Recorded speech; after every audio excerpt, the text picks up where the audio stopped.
Hi friends, today we are going to read The Three Little Pigs. This version of the story is retold by Bonnie Dobkin and it's illustrated by Subash. What does the illustrator do? The illustrator draws the pictures. Good job. Once upon a time, three little piglets lived in a small, cozy home with their mother. Their names were Porter, Perry, and Parker. Porter was a relaxed sort of pig. He liked to play, eat, and sleep. Which one do you think is Porter? Yep, he's Porter right there. Perry was a creative type of pig.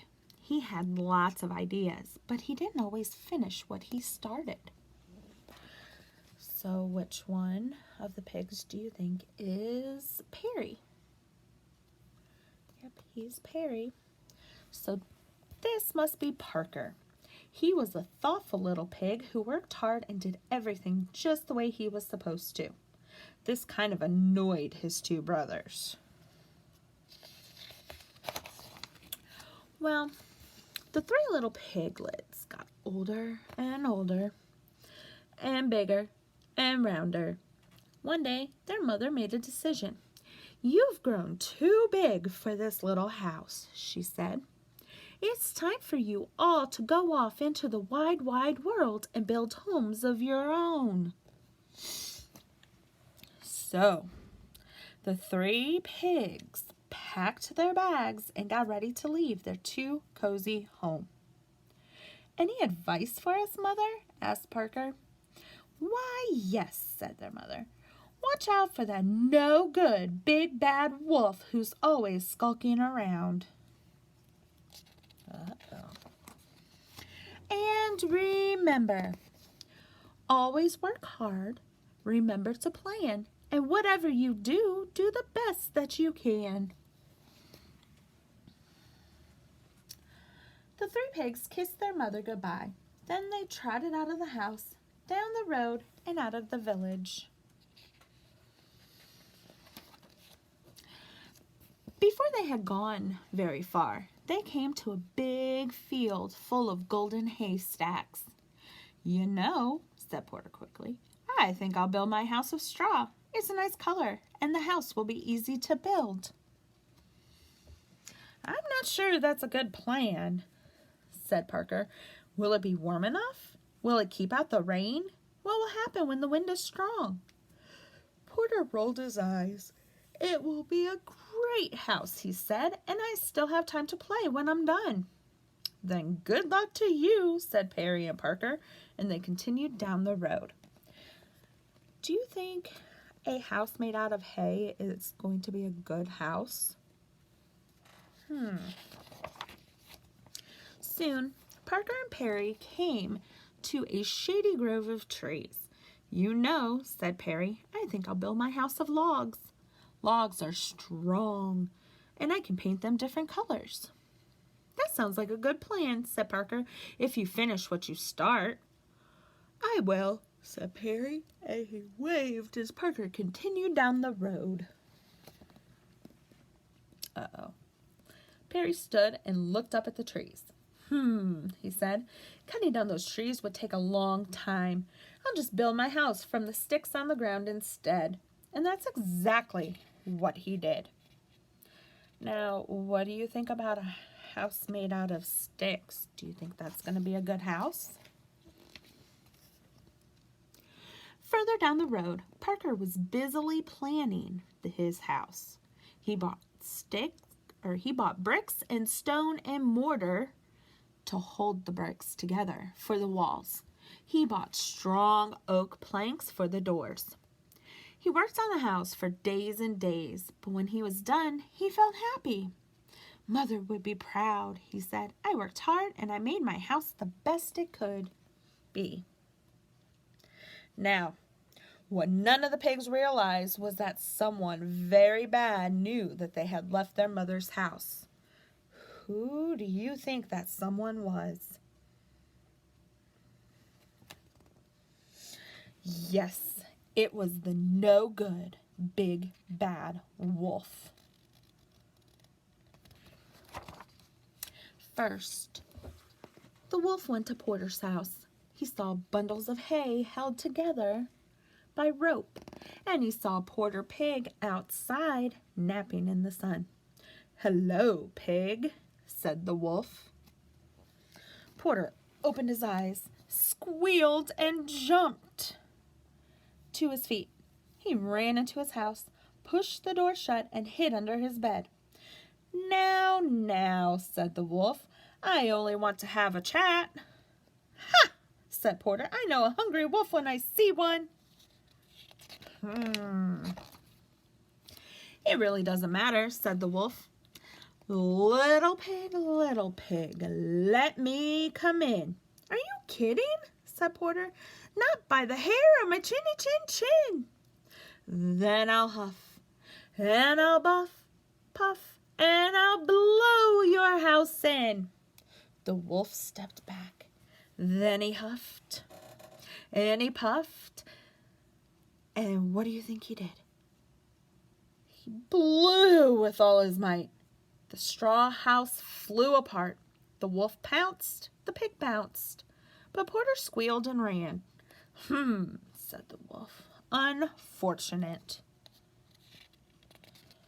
Oh no, first pig got away.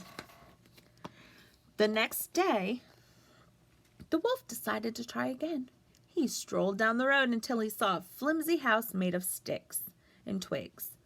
Perry was lying in a hammock outside. "Hello, my little piggy," said the wolf. Perry jumped up in fright. He ran inside his shaky house and pushed a dresser against his door. "Ha!" said the wolf.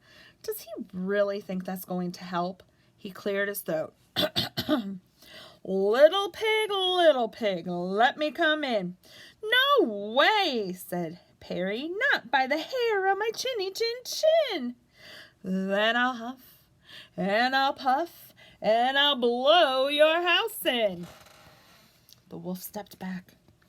He took 2 huffs, and he took 2 puffs, and then he blew with all his might. Sticks and twigs swirled in the air. The wolf pounced, the pig bounced, but Perry squealed and ran. "This just won't do," said the wolf. Oops. But the wolf knew there was still one more brother to visit. He strolled down the road until he saw a house made of stone and brick.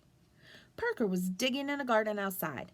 "Hello, friend pig," said the wolf. "Don't you friend pig me," said Parker. "Leave now or you'll be sorry." "I doubt it," said the wolf. Parker went inside and slammed the door.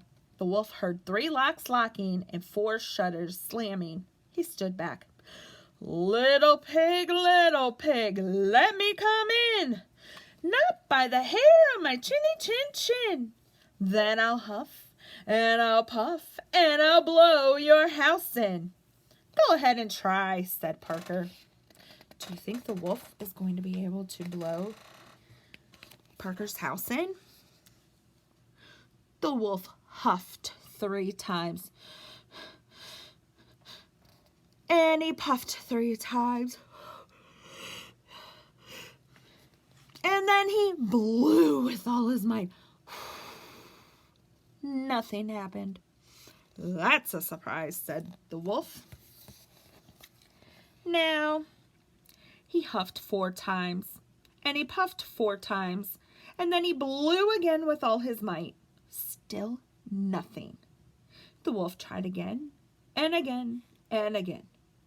This is not going at all the way that I expected.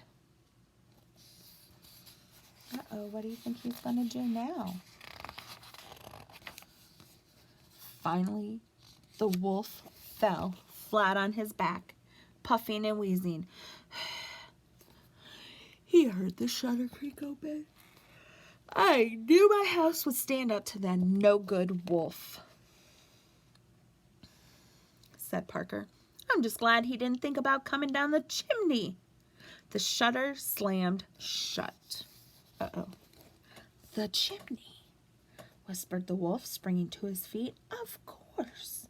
He sneaked to the side of the house and saw a pile of boxes stacked against the wall. This makes it even easier, he chuckled. He climbed up the boxes. He crept across the roof. Then he jumped into the opening and slid down the chimney. Uh-oh. What do you think's going to happen now? But down below, water bubbled in a big black kettle that was hanging in the fireplace. Parker threw more wood onto the roaring fire. Here I come, little pig, said the wolf. You weren't so clever after all. Oh, no, said Parker. The wolf landed in the kettle with a loud kerplunk. Water steamed and boiled around him. The wolf howled in pain and shot right back up the chimney. The water had boiled off half his fur. Oh no, cried the wolf. He was so embarrassed that he left the country, never to be seen again. Porter and Perry moved in with their brother, and they lived happily ever after. Look at the wolf. The end. Okay, guys, I will see you next time.